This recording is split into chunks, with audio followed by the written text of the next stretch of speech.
Ya, pemirsa ini juga kita hadirkan informasi berikutnya nih ya. Ini sebelum Hari Raya Idul Fitri tercatat nih H-2 lah ya, gitu ya. Ini volume kendaraan di dermaga eksekutif yang tampak di Pelabuhan Bekauheni ya.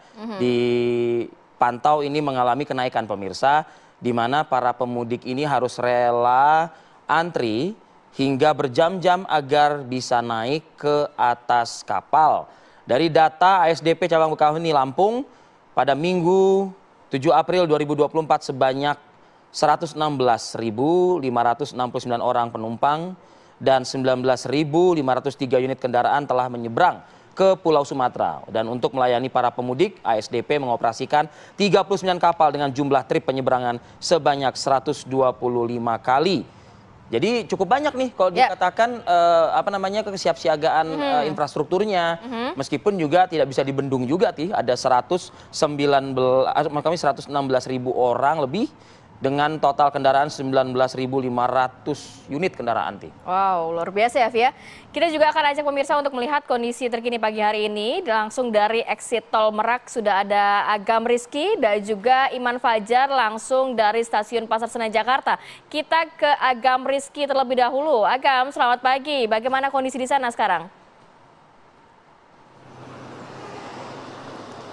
Ya, selamat pagi Arif Fadil, Kamarati dan juga pemirsa. Situasi terkini di exit tol Merak pada 2 hari menjelang Hari Raya Idul Fitri sudah terlihat cukup lengang begitu, karena memang dari tadi pagi sempat kami melihat kelonggaran para pemudik ini sudah mulai terlihat begitu, walaupun sempat tadi malam hingga subuh kami melihat adanya kepadatan jumlah pemudik khususnya roda 4 yang akan menuju ke Pelabuhan Merak ini.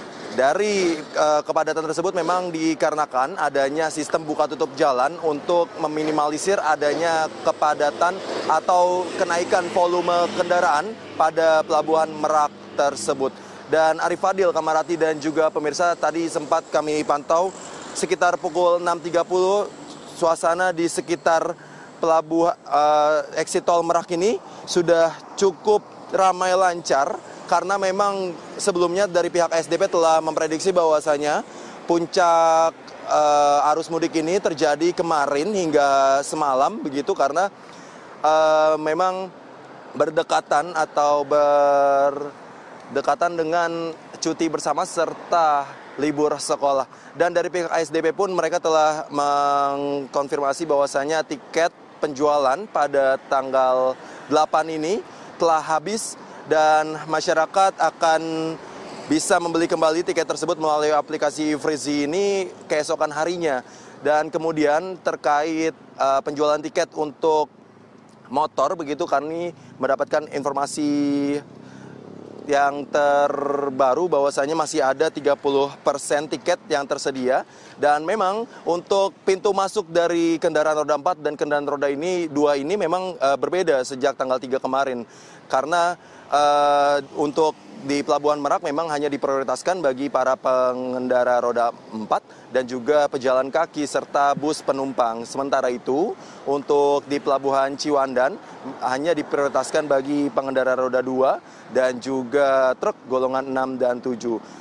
Selama masa puncak arus mudik semalam kami juga melihat sejumlah tim pengamanan yang ikut membantu mengatur arus lalu lintas, karena memang semalam kami memantau begitu telah terjadi pelonjakan atau peningkatan jumlah kendaraan roda 4 ini di sekitar ruas jalan keluar tol Merak ini.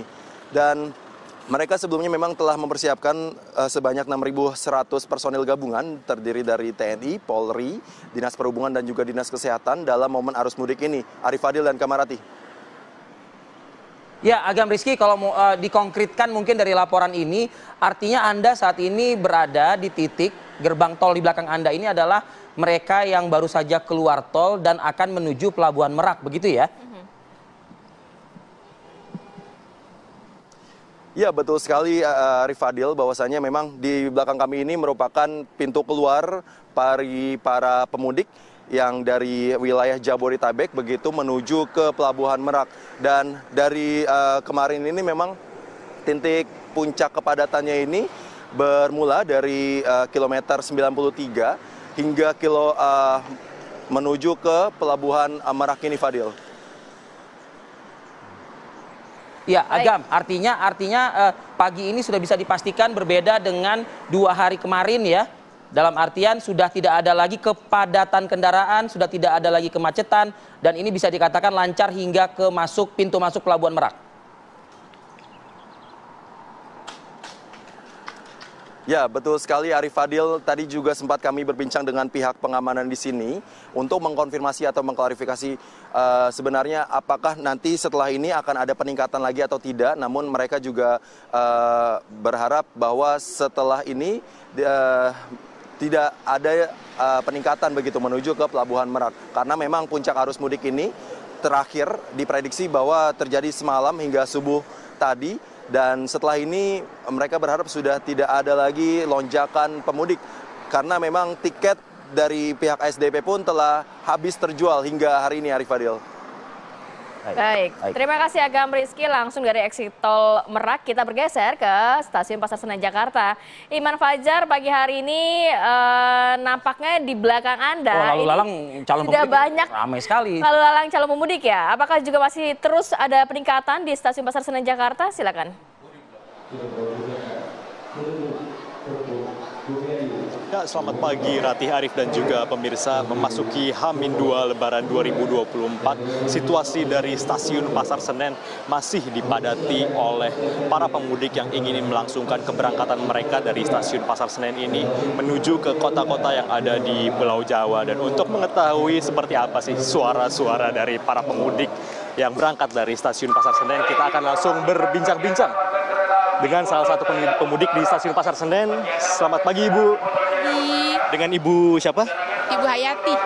Ibu Hayati ini akan berangkat kemana nih Bu? Ke Surabaya. Ibu ke Surabaya ini beli tiketnya sejak kapan Bu? Kurang lebih 40 hari sebelum tiket, sebelum hari H. Bu, saya pengen tahu nih Bu, kenapa Ibu milih berangkatnya H-2 Lebaran Bu? Kan kemarin banyak nih H-4, H-3 orang yang memilih untuk berangkat dari stasiun Pasar Senen. Kenapa Ibu milih H-2 nih Bu? Sebenarnya pemilihan H-2 ini terpaksa sih Pak, karena di H-3 atau H-4 kemarin tiketnya penuh full, jadi kita nggak kebagian tiket. Jadi kebagian tiketnya tanggal 8 hari ini. Nah, saya juga mau tahu nih Bu, Ibu Hayati ini di stasiun Pasar Senen ini udah dari jam berapa nih Bu? Dari jam 6:30 baru nyampe tadi. Itu kenapa Bu? Kan berangkatnya jam berapa nih Bu? Berangkatnya jam 8.40. Berarti ada selang 2 jam sebelum keberangkatan nih Bu. Ibu boleh dijelaskan Bu, kenapa nih alasannya jauh-jauh jam keberangkatan datang ke Pasar Senen ini? Alasannya karena mungkin kan takut tiketnya takut angus gitu kan, karena kita udah jauh-jauh hari pesen. Tiba-tiba angus kan, jadi kita kayak percuma gitu, nyesel juga kan, ke keluarga udah nunggu juga di kampung begitu. Bu Hayati sendiri kenapa nih Bu memilih kereta api daripada moda transportasi lainnya Bu?